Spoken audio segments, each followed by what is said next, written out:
E chegan os cafés.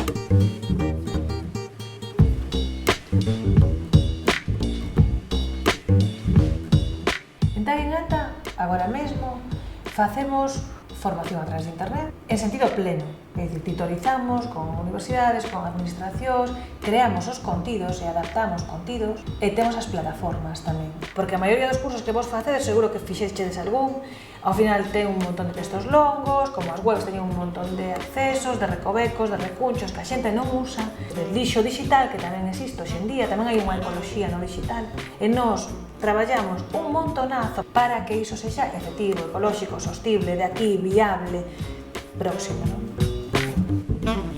Pois a verdade, isto de traballar nunha cooperativa para min foi un cambio radical para ben, de poder decidir por un mesmo un pouco o que queres facer. Eu creo que iso non ten comparación, non?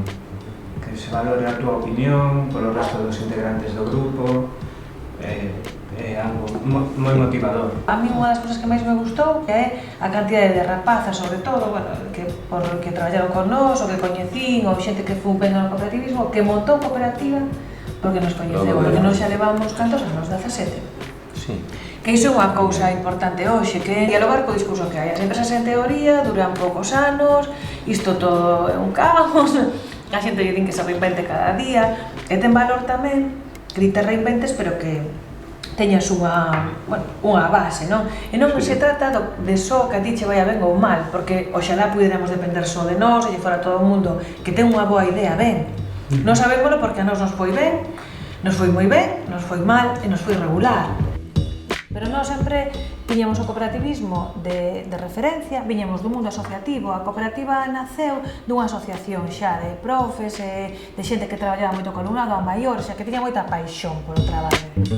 Eu, a verdade, con Espazocop, con todos os sitios nos que estamos, incluso todo de Agasol, de software libre, sínteste viva e sínteste orgullosa porque puxiches o teu grande área. Non? E como cooperativa igual. A forza que poido ver no noso modelo é incluso che pode axudar precisamente a poder contrarrestar ou facerlle fronte a eses momentos máis problemáticos, máis complicados, máis críticos, en fin. Ao final apoiaste nun grupo e que ao final, bueno... Aproveitamos as ferramentas para poder xestionar o noso día a día, tanto a nivel personal como na cooperativa.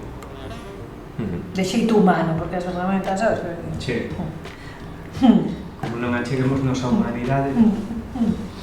Hai un libro que é a Dimensión Cooperativa, que xa ten uns anos, e conta a dimensión do cooperativismo no mundo que é brutal, non? E eu sempre digo que cando montamos a cooperativa eu quería ser como unha empresa noruega, e eu espero selo en algún momento, que se reunían sempre a primeira hora da mañá no seu café e dicían que proxecto ían coller dependendo do social, do educativo, do local que fose.